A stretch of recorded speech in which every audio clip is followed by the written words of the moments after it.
What's happening, everyone? You're here on The Empire with me, Dave, and it's time to jump into our latest game review. Coming at you on all next-gen platforms and PC, it's EA, DICE, and franchise newcomer Uprise's latest endeavour in the Battlefield franchise, and this time, they've gone back to the beginning with Battlefield 1.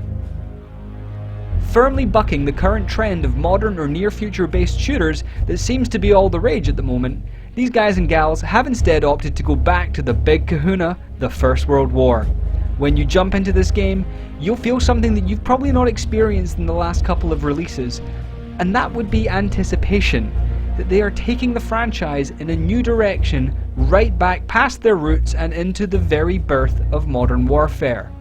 As you enter into the campaign, you are under no illusions of the depth and breadth of misery that was unleashed upon an entire generation of people who went to war for their respective countries. The campaign is interesting, being comprised of a series of experiences or war stories trying to distill the essence of some of the major evolutions of warfare in World War I and also the major conflict points. Naturally, Gallipoli has a story of its own to tell, but there are also things such as the birth of air warfare, tanks, and slogging through the trenches on the continent. These stories don't try to shy away from the brutality of the birth of modern warfare, and, surprisingly, felt almost appropriate given that World War I was always going to be a difficult subject to capture properly. Then you have the second game in Battlefield 1, the multiplayer, the core of the Battlefield experience, the one that will eat into those several hundred hours of gaming that you've got earmarked in 2016 and 2017. My experience with this so far is that it is quite simply one of the strongest entries in the Battlefield series in years. It would have been very easy to get wrong, but somehow the class's weapons and vehicles do feel well balanced.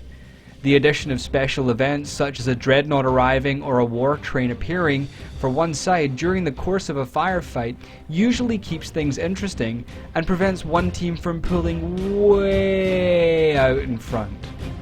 There are, of course, many unlocks and battle packs to keep you coming back for one last game, and for the first time in a long time, I actually find myself looking forward to playing this with my friends.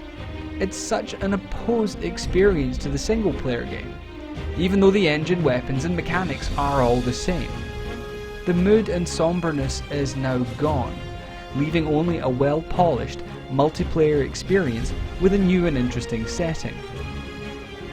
At its heart, Battlefield 1 is trying to be two things: a sober reminder of the birth of modern warfare and the generation of people that were essentially lost around the world as it played out. And then a fun, modern twist on multiplayer gaming set in about as far back as you can go before you get to muskets. I enjoy both parts of this game, but for very different reasons. If it was intended as such, it's kind of genius. If you've been looking for a new or old multiplayer game with a good campaign that looks great, runs smoothly, and has lots of things to keep you going back to both single and multiplayer missions, then Battlefield 1 could be what you're looking for.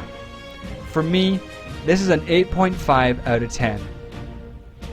Thanks for listening. This was Dave.